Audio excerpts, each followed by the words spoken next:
Hello, and welcome to the Mengop Initiative podcast. I am Isaac Frimpong, Doctor of Social Policy. Let me start with a simple question. Why is it that in 2025, a university graduate still struggles to find work?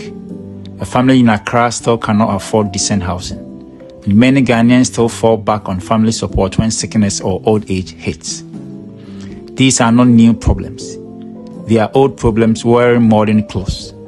Today, I wanted to talk about Ghana modern giants and how are we confronting them both formally and informally. Almost 80 years ago, a British economist called William Beveridge identified 5 major social problems. He called them giants. They were want, disease, ignorance, squalor, and idleness. Different country, different term. But if you listen closely, these giants sound very familiar here in Ghana. The basic idea behind social policy is simple. If you deal with these problems properly, people live better lives. So the real question is not whether Ghana has policies. We do. The real question is, how far have these policies actually gone? Let's start with education. Since independence, Ghana has taken education seriously. Free primary education, FCUP, free SHS, student loans. And to be fair, progress has been made. Most children today have been to school. Literacy has improved. But here is the everyday reality. Parents still pay for books, uniform, transport, and extra classes. Quality is uneven. Rural schools often lag behind. And not every child fits into the formal classroom system. So what happens? Families turn to private schools, informal apprenticeships, or learning on the job.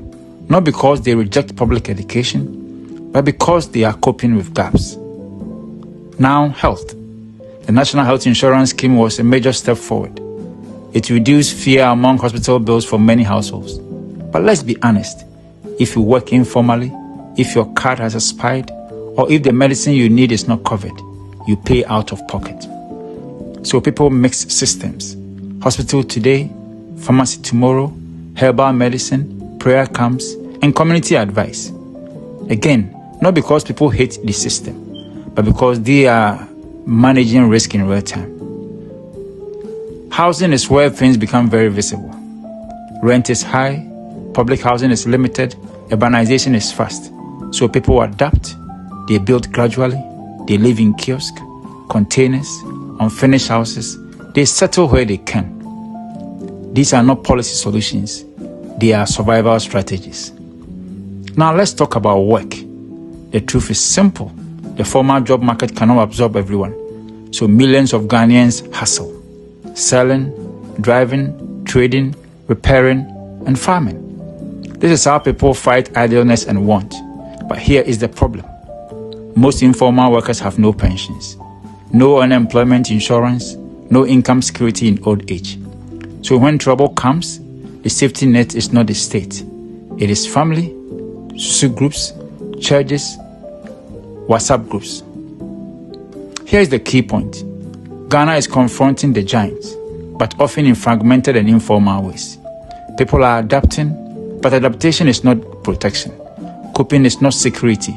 And informal systems, strong as they are, cannot replace the state. In the next episodes, we will slow down and look at each of these giants one by one. What has worked, what has not, and what this means for everyday life in Ghana. That's it for today's episode of the Mengop Initiative podcast. I am Isaac Frimpong, Doctor of Social Policy.